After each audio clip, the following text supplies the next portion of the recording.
Yang good morning, Luzon, Visayas, Mindanao at sa buong mundo. Sa pinagpalang umaga, purihin na ang ating Panginoon sa umagang ito. Good morning na po sa ating pong mga early birds sa umagang ito. Hallelujah. Purihin po ang Diyos sa pinagpalang umaga. Bago nga po tayo mag-umpisa, tayo po umawit sa Panginoon. Layan po natin siya ng papurit pagsamba. Hallelujah. Thank you, Lord. The universe is at your feet. Give you praise evermore. The stars will light the skies for you. In Norway, God be praised. And we sing, the Lord is on high. The Lord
Savior, Jesus. Jesus, Redeemer. Hallelujah. Yes, Lord, we praise you today. Glorify your name, Lord, for who you are, for all you've done in our lives, Lord God. Karapat-dapat po kayong tumanggap ng papuri. Pagdakila, karangalan ay tanging sa iyo lamang sa pangalan ni Jesus. Amen and amen. Good morning na po sa bawat isa. Ayan. Good morning na. Tara po umawit sa ating pong Panginoon. Tunay nga na ang Diyos po ay karapat-dapat na tumanggap ng papuri, pagdakila, pagsamba, kaluwalhatian ay tanging sa Panginoon lamang. Ayan.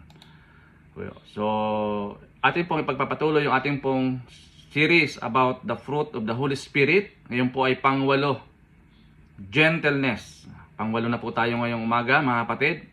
Kaya sabi nga po sa Galatians chapter 5 verse 22 to 23, but the Holy Spirit produces this kind of fruit in our lives: love, joy, peace, patience, kindness, goodness, faithfulness, gentleness, and self-control. There is no law against these things. Ngunit ang Banal na Espiritu ay nagbubunga ng ganitong uri ng bunga sa ating buhay: pag-ibig, kagalakan, kapayapaan, pagtitiis, kabaitan, kabutihan, katapatan, kahinahunan, at pagpipigil sa sarili. Walang batas laban dito. Yan, the fruit of the Holy Spirit as described in Galatians chapter 5 verse 22 to 23 refers to 9 virtues or qualities that are believed to be the result of the Holy Spirit works in a believer's life.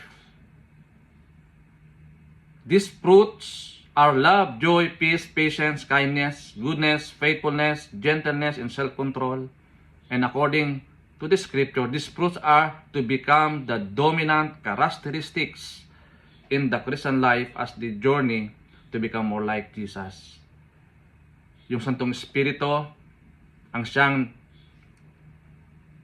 gumagabay, umaalalay po sa atin para po magawa po natin yung pinagagawa sa atin ng Panginoon. Without the Holy Spirit, we cannot pursue. Mga kapatid, natin kaya baguhin ang ating pong puso without the presence of the Holy Spirit. So, ngayon po ay pangwalo, gentleness o pagiging maamo. Pag sinabi pong gentleness, the quality of being calm, kind, or soft. Di ba? Napakaganda po ng kahulugan ng gentleness, pagiging maamo. Sa Galatians chapter 6 verse 1, sabi po ni Paul, "My friends, you are spiritual. So if someone is trapped in sin, you should gently lead that person back to the right path, but watch out and don't be tempted yourself." Sa Tagalog, ang aking mga kaibigan, kayo ay spiritual, kaya kung ang isang tao ay nakulong sa kasalanan, dapat mong malumanay o mahinahon na akayin ang taong iyong pabalik sa tamang landas. Ngunit, mag-ingat at huwag tuksuhin ang iyong sarili. Yung pagiging maamo o pagiging gentle, mga kapatid, hindi natin magagawa yan without the conviction or the power of the Holy Spirit. Kasi ang normal ng kaisipan ng tao o characteristics ng tao ay talagang meron kagad siyang counter attack. Kasi may ego po tayo eh. 'Di ba? Pag tayo naisahan, gusto natin gumanti. Ayaw natin magpalamang, 'di ba? Kaya mahirap po yung pagiging maamo. Kaya malinaw po sabi ni Paul na kapag meron daw isang kaibigan na nagkasala o nagpapatuloy sa kasalanan, akayin mo na may kaamuhan pabalik sa tamang landas. Kumbaga, alalayan mo siya, mga kapatid. Kasi kung maaari, hindi na siya ulit ma-stumble, no? Kailangan magtuloy-tuloy yung kanyang pagbabago. Ipakita natin yung pagiging maamo, mga kapatid, sa ating pong mga kapatid, no? So, ano po ba mga puntos natin ngayong umaga, no? Number 1, gentleness is a character of Christ. Malinaw po na ang pagiging maamo, isa yan po sa karakter ng ating pong Panginoong Hesus. Kaya nga siyang modelo po natin. Without Christ, we are lost, we are nothing, di ba? We are miserable without Jesus sa ating pong mga buhay. Kaya sabi po ng Matthew chapter 11:29, "Take my yoke upon you and learn from me, for I am gentle and humble in heart, and you find rest for your soul." Kasi kung titingnan natin sa sarili nating kakayanan, hindi natin kakayanin, mga kapatid, no? Masusuffocate tayo. Mabuburn out tayo. Kaya sabi po ni Jesus, ibigay mo sa akin ang iyong mga pasapasanin, daladalahin, no? Ipagkatiwala baga sa Panginoon ang ating pong buhay. At bibigyan niya tayo ng kapahingahan, mga kapatid. Iyan pa rin sikreto, no? Kaya wag natin talagang suluhin ang mga pagsubok, lalo na ito ay matindi. Opo, matinding laban, no? Kailangan ipagkatiwala natin sa Panginoon. Lahat ng 'yan, ibigay natin sa Diyos. Lord, sa iyo na 'yan. Lord, ikaw na po. Yan, ganun po gagawin natin, mga kapatid. Number 2, correcting someone must be done in gentleness. Gaya po ng ating nabanggit, no? Doon sa Galatians chapter 6 verse 1, no? Kapag mayroon po tayong kaibigan na nakita na siya po ay nagpapatuloy sa pagkakasala, kailangan dalhin natin siya muli, akayin siya muli with gentleness, na may kaamuhan, may kahinahunan sa ating pong buhay, para muli siya po ay manumbalik sa Panginoon, mga kapatid. Sila po muli ay magsisi, no? Kasi kung hindi tayo maamo, maaring ang gagawin natin ay magiging sarcastic tayo, medyo high blood ang ating kapamaraanan. Maaring mag-trigger po 'yan, no? Sabihin niya na wala yung pagiging maamo sa taong ito. Kailangan correcting someone must be done in gentleness, mga kapatid. Meron pa rin kaamuan, kahinahunan, mga kapatid, sa ating pong puso, no? Para po madala natin sila sa Panginoon. And number 3, harshness is hypocrisy. Alam mo po yung pagiging harsh, no? Marami po 'yan, no? Gaya po yung mga Pariseo and Sadduceo, di ba? Sila po 'yon, mga kapatid. They are hypocrites. Maamo sa kanilang panlabas, pero yung kanilang kalooban ay punong-puno ng galit, no? Pagsisilakbo, harshness sa kanilang mga puso, mga kapatid. Pakitang tao. Kaya napahalaga na maranasan natin o maramdaman natin, ipakita natin sa kanila, sa tao, sa kaibigan natin, yung pagiging maamo, mahinahon o malumanay. Diba? Sa kanila. Para maramdaman nila yung pag-ibig na nanggagaling sa ating pong Panginoong Hesus. Kaya nga, sabi po ng Jesus, "For I am gentle and humble in heart, and you will find rest for your soul." May kapahingahan po, mga kapatid, kapag pinagkatiwala natin sa Panginoon ang ating pong mga suliranin. So, paano ba natin i-apply, mga kapatid, ang pagiging maamo or malumanay, no? Siyempre, number 1, be gentle like Jesus. Dahil nga po siya ang ating pong siya po ang ating sample, no? Siya po ang ating pong leader sa pagiging gentle. Kailangan gayahin natin ang ating pong Panginoon. Huwag tayong basta-basta na lang nag-spark yung ating pong emosyon. Basta-basta na lamang tayo yung nagagalit, no? Kailangan naroon pa rin yung kaamuhan sa puso natin. Ipakita natin na ito po ay isang Characteristic ng ating pong Panginoong Hesus yung pagiging maamo. Number 2, correct people gently. Diba? Kailangan meron pa rin pag-ibig, no? Kapag tayo po ay nagka-counsel o nagko-correct sa tao. Kasi sila po ay na in bondage, no? Nandun sila sa tanikala, mga kapatid. Kaya napakalaga na kapag sila ay kinukorek po natin, dapat merong kaamuhan sa ating pong puso, no? Dapat pawang positibo, pawang nakakapag-edify yung lumalabas sa ating pong mga bibig para maakay muli natin sila sa Panginoon. And number 3, do not be a hypocrite. Yan, gaya po ng sinabi natin, huwag natin gayahin yung mga Pharisees and the Sadducees, mga kapatid. Huwag natin gawin yung ginagawa nila. Kailangan maging genuine Christian tayo. Genuine followers of Jesus. Ipakita natin without sugar-coated. No? Kung ano ka, yun napakita mo. 'Di ba? Hindi yung maganda ka sa pagkaharap pero pag tumalikod na, iba na yung sinasabi, no? Iba na yung performance, no? Hindi na tumutugma doon sa body language natin.